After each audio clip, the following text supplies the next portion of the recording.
Welcome to World News Channel Peace Report. Venezuela's deposed President Nicolas Maduro appeared in federal court Manhattan Monday, where he pleaded not guilty to 4 criminal counts, including terrorism, conspiracy, cocaine. "I'm not guilty. I'm a decent man.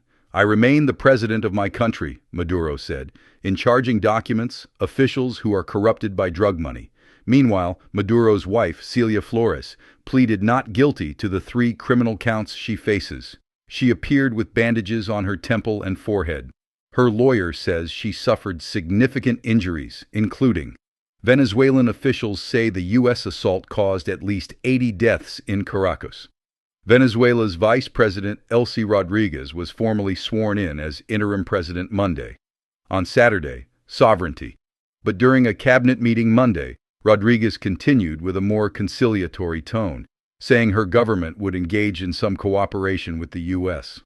This comes after President Trump threatened her in an interview with The Atlantic magazine, saying, quote, "If she doesn't do," Rodriguez was initially defiant in her condemnation of the Trump administration's assault. Guterres told ambassadors there must be respect for national sovereignty, political independence, and territorial integrity after warning the U.S. had set a dangerous precedent for the world order. U.S. ambassador she's going to pay a very big price, probably bigger than Maduro.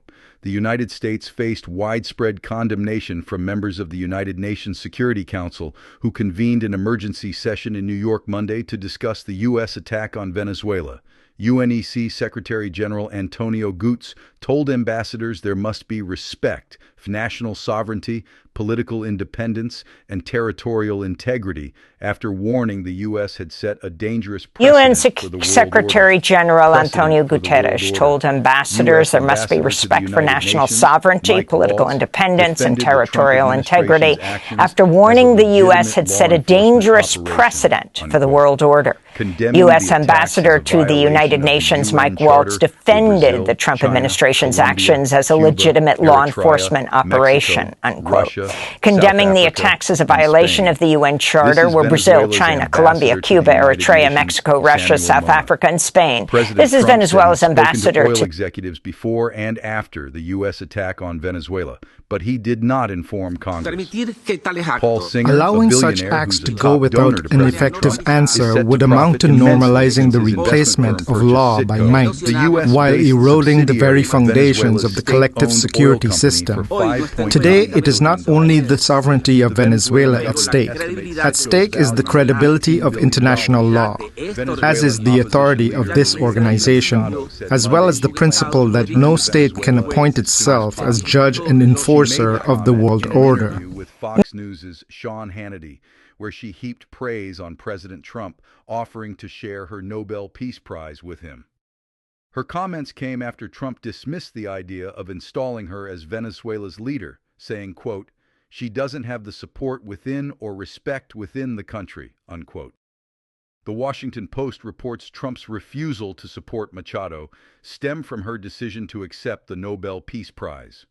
One source told the Washington Danish Prime Minister Mette Frederiksen warned that if the United States were to try to take over Greenland, it would spell the end of NATO. Told the Danish state broadcaster, quote, "If the United States chooses to attack another NATO country militarily, then everything stops." Her comments come as President Trump has repeatedly threatened to use military force to take over the autonomous Danish territory, telling reporters on Sunday, quote, "We need Greenland from the standpoint of national security, and Denmark is not going to be able to do it." Greenland's Prime Minister, Jens Frederik Nielsen, posted on social media, quote, "Our country is not an object in the rhetoric of a superpower." 644. "We are a people, a country, a democracy that must be respected, especially by close and loyal friends," unquote. Speaking to CNN, U.S. Homeland Security Advisor, Presidential Advisor Stephen Miller asserted the U.S. has the right to take over Greenland. The United States should have Greenland as part of the United States. There's no need to even think or talk about this in the context that you're asking of a military operation. Nobody's going to fight the United States militarily over the future of Greenland.